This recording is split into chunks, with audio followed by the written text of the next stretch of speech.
Draft Theses on National and Colonial Questions for the Second Congress of the Communist International, written 5th of June 1920 and published in June 1920, according to the manuscript and checked against the text of the proof sheet as amended by Vladimir Ilyich Lenin.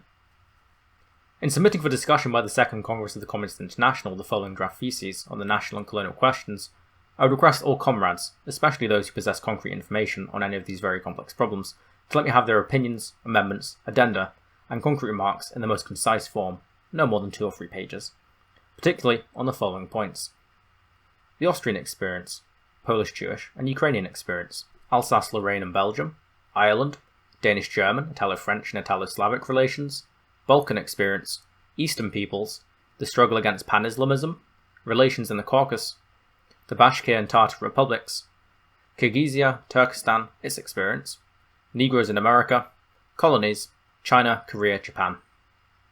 N. Lenin, June 5th, 1920. 1. An abstract or formal posing of the problem of equality and general national equality in particular is in the very nature of bourgeois democracy. Under the guise of the equality of the individual in general, bourgeois democracy proclaims the formal or legal equality of the property owner and the proletarian, the exploiter and the exploited, thereby grossly deceiving the oppressed classes. On the plea that all men are absolutely equal, the bourgeoisie is transforming the idea of equality, which is itself a reflection of relations and commodity production, into a weapon in its struggle against the abolition of classes. The real meaning of the demand for equality consists in its being demanded for the abolition of classes. 2. In conformity with its fundamental task of combating bourgeois democracy and exposing its falseness and hypocrisy, the Communist Party, as the avowed champion of the proletarian struggle to overthrow the bourgeois yoke, must base its policy, in the national question too, not on abstract or formal principles but, first, on a precise appraisal of the specific historical situation and primarily of economic conditions. Second, on a clear distinction between the interests of the oppressed classes of working and exploited people, and the general concept of national interest as a whole, which implies the interests of the ruling classes. Third, on an equally clear distinction between the oppressed, dependent, and subject nations and the oppressing, exploiting, and sovereign nations in order to counter the bourgeois democratic lies that play down this colonial and financial enslavement of the vast majority of the world's population by an insignificant minority of the richest and advanced capitalist countries, a feature characteristic of the era of finance capital and imperialism. 3. The imperialist war of 1914 to 1918 has very clearly revealed to all nations and to the oppressed classes of the whole world the falseness of bourgeois democratic phrases, by practically demonstrating that the Treaty of Versailles of the celebrated Western democracies is an even more brutal and foul act of violence against the weak nations than was the Treaty of Brest-Litovsk of the German Junkers and the Kaiser. The League of Nations and the entire post-war policy of the Entente reveals this truth with an even greater clarity and distinctness.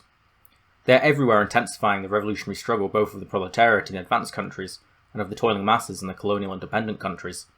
They are hastening the collapse of the petty bourgeois nationalist illusions that nations can live together in peace and equality under capitalism. Number 4. From these fundamental premises, it follows that the Communist International's entire policy on the national and colonial questions should rest primarily on a closer union of the proletarians and the working masses of all nations and countries for a joint revolutionary struggle to overthrow the landowners and the bourgeoisie. This union alone will guarantee victory over capitalism, without which the abolition of national oppression and equality is impossible. 5. The world political situation has now placed the dictatorship of the proletariat on the order of the day. World political developments are of necessity concentrated on a single focus, the struggle of the world bourgeoisie against the Soviet Russian Republic, around which are inevitably grouped on the one hand Soviet movements of the advanced workers in all countries, and on the other, all the national liberation movements in the colonies and among oppressed nationalities, who are learning from bitter experience that their only salvation lies in the Soviet system's victory over world imperialism. Number 6. Consequently, one cannot at present confine oneself to a bare recognition of proclamation of the need for a closer union between the working people of the various nations.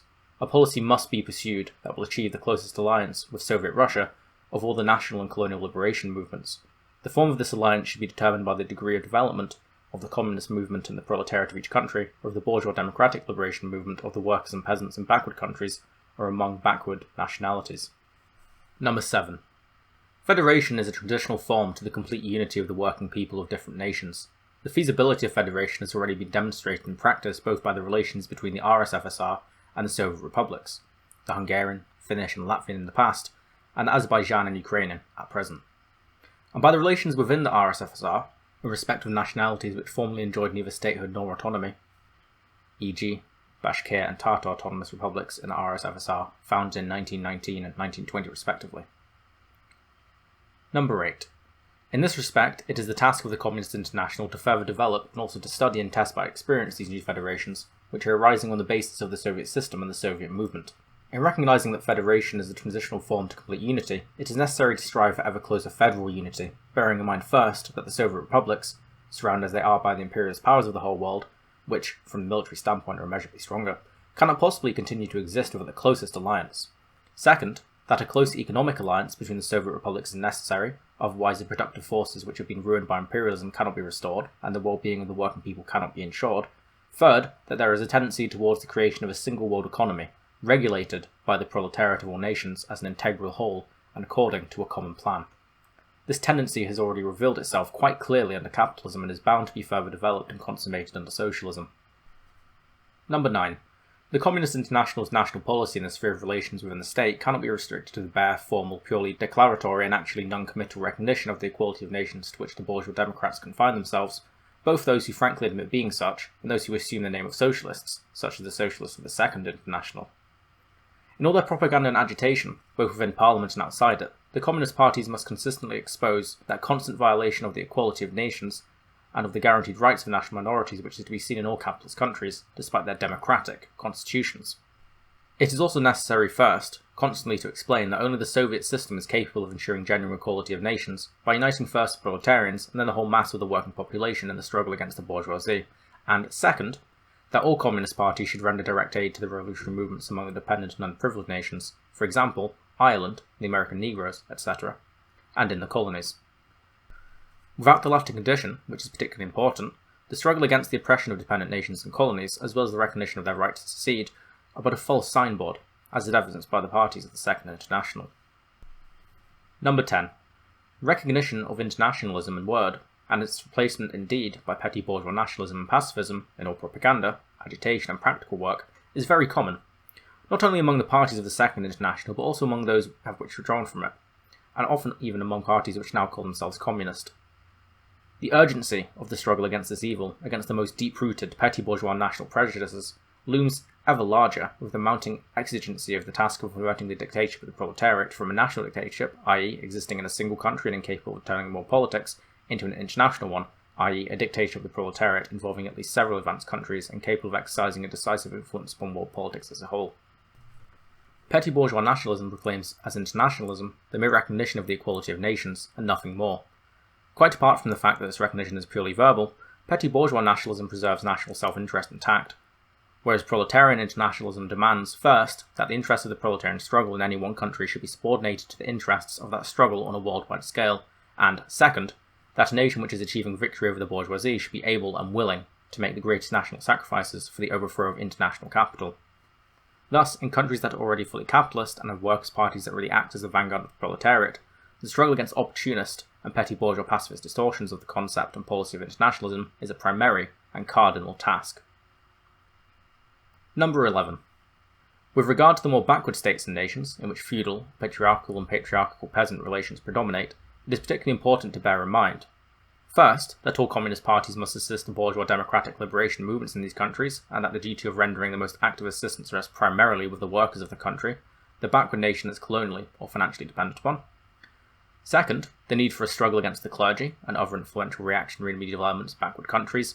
And third, the need to combat pan-Islamism and similar trends which strive to combine the liberation movement against European and American imperialism with an attempt to strengthen the positions of the Khans, landowners, mullahs, etc. Fourth, the need in backward countries to give special support to the peasant movement against the landowners, against landed proprietorship, and against all manifestations of survivals or feudalism, and to strive to lend the peasant movement the most revolutionary character by establishing the closest possible alliance between the West European communist proletariat and the revolutionary peasant movement in the East, in the colonies, and in backward countries generally. It is necessary to exert every effort to apply the basic principles of the Soviet system in countries where pre-capitalist relations predominate by setting up working people Soviets, etc. Fifth, the need for a determined struggle against attempts to give communist colouring to bourgeois democratic liberation trends in the backward countries. The Communist International should support bourgeois democratic national movements in colonial and backward countries only on condition that, in these countries, the elements of future proletarian parties, which will be communist not only in name, are brought together and trained to understand their special tasks, i.e. those of the struggle against the bourgeois democratic movements within their own nations. The Communist International must enter into temporary alliance with bourgeois democracy in the colonial backward countries, but should not merge with it, and should under all circumstances uphold the independence of the proletarian movement, even if it is in its most embryonic form.